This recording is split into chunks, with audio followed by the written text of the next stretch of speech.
ஓம் நம சிவாய குரு வாழ்க குருவே துணை ஆன்மீக நண்பர்களுக்கு வணக்கம். இன்னைக்கு நம்ம இந்த வீடியோ பதிவில் பார்க்க போற தகவல் என்னன்னு சொல்லி கேட்டீங்கன்னா, கள்ளக்காதல் மற்றும் தகாத உறவை பிரிக்கக்கூடிய ஒரு சக்தி வாய்ந்த சல்லிய பூஜை பிரயோக முறையை பற்றி தான் நான் இந்த வீடியோ பதிவில் முழு விளக்கத்தோட சொல்ல போகிறேன். நீங்கள் இந்த வீடியோ பார்க்கறதுக்கு முன்னாடி நம்மளோட யூடியூப் சேனல் ஸ்ரீ வேத சிவசக்தி சாயி யூடியூப் சேனலை சப்ஸ்கிரைப் பண்ணாதவங்க பண்ணிக்கோங்க. அப்படியே பக்கத்தில் இருக்கக்கூடிய பெல் ஐக்கான் பட்டனையுமே கிளிக் பண்ணிக்கோங்க. சரி, வாங்க இந்த வீடியோ பதிவுக்குள்ளே போகலாம்.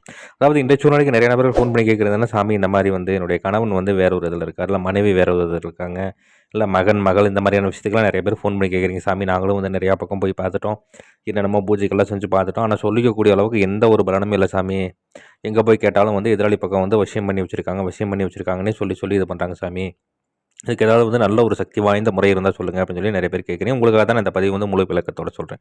இது ஆப்போசிட் பார்ட்டி என்னென்னு கேட்டிங்கன்னா, ஏதாவது வசியை கட்டு போட்டு வச்சிருந்தாலுமே அந்த வசியத்தையே முறுவாடு போட்டு மீண்டும் அவங்கள மனம் திருத்தி அவங்களுக்குள்ளே பிரிவினை உண்டு பண்ணி உங்களிடத்தில் கொண்டு சேர்த்துக்கூடிய ஒரு சக்தி வாய்ந்த பிரிவு முறைன்னு சொல்லி சித்த நூல்கள் குறிப்பிடப்பட்டிருக்கு.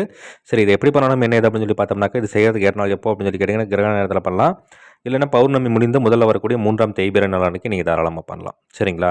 இப்போ அந்த மாதிரியான நாட்களில் நீங்கள் முதல்ல என்ன பண்ணணும் அப்படின்னு சொல்லி கேட்டிங்கன்னா, முள்ளம்பன்றியினுடைய முள், சரிங்களா, அது ஒரு சில நாட்டு மருந்து கடையில் விற்பாங்க, இல்லை ஒரு சில இந்த மலையோரமாக வசிக்கக்கூடிய மக்கள் இடத்துல சொன்னீங்கன்னா, அந்த முள்ளம்பன்றி போகிற போக்கில் பார்த்திங்கன்னா அந்த முள்ளை உதிர்த்து துட்டு போயிருக்கும்.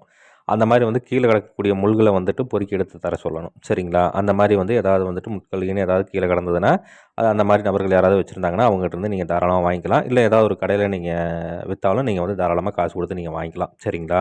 ஆனால் இதை என்னென்னு கேட்டிங்கன்னா, ஒரு முள்ளம்பன்றியிலேருந்து நீங்கள் பிடுங்கிடக்கூடாது. பிடுங்கினீங்கன்னா அதனுடைய சாபம் வந்துடும். அதனுடைய சாபம் வந்ததுன்னா நீங்கள் செய்யக்கூடிய எதுவுமே பழுதும் ஏற்படாது.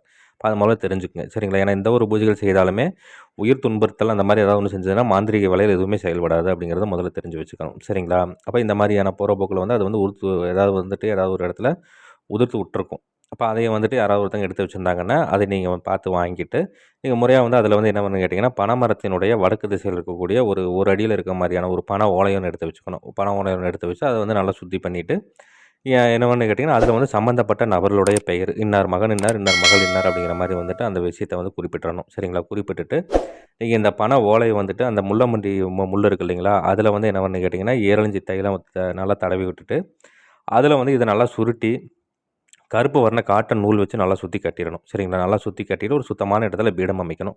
நீங்கள் இந்த பூஜை வீட்டுக்கு வெளியே பண்ணிக்கிறது அது இது சிறப்பு. சரிங்களா? அப்போ என்ன பண்ணு கேட்டிங்கன்னா, நீங்கள் முதல்ல வாழையில விரித்து ஒரு ஆணைக்கண் பட்ட சட்டியில் சாம்பல் உள்ளுக்குள்ளே நிறையா கொட்டி அந்த சாம்பலுக்கு மேலே நான் இந்த வீடியோவில் ஒரு எந்திரம் ஒன்று கொடுத்துருக்கேன். இந்த எந்திரத்தை வரைஞ்சி இந்த எந்திரத்தினுடைய மையப்பகுதியில் அந்த முள்ளம்பன்றியினுடைய முள்ளை நேராக நிற்கிற மாதிரி குத்தி வச்சுட்டு முறையாக அதற்கு உண்டான தூப தெய்வங்கள் படைகளெல்லாம் கொடுத்துடணும். வேப்ப நிலத்தை தெய்வம் ஏற்றிட்டு முறையாக அதற்கு உண்டான சக்தி வாய்ந்த மந்திரம் நான் இந்த வீட்டில் கொடுத்துருக்கேன். இந்த மந்திரத்தை உச்சோடனை கொடுக்கணும். இப்போ கிரகண நேரத்தில் பண்ணுற மாதிரி இருந்தால் கிரகண நேரம் முடிகிற வரைக்கும் மந்திர உச்சோடனை கொடுக்கலாம்.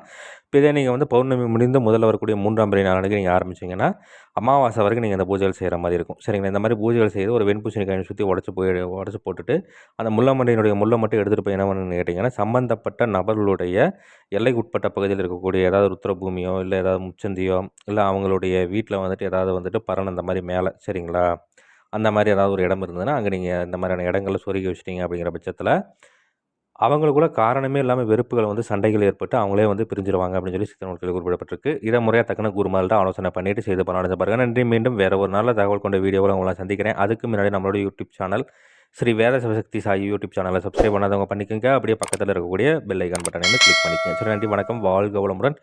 ஓம் நம சிவாய. குருவாழ்க குருவே துணை.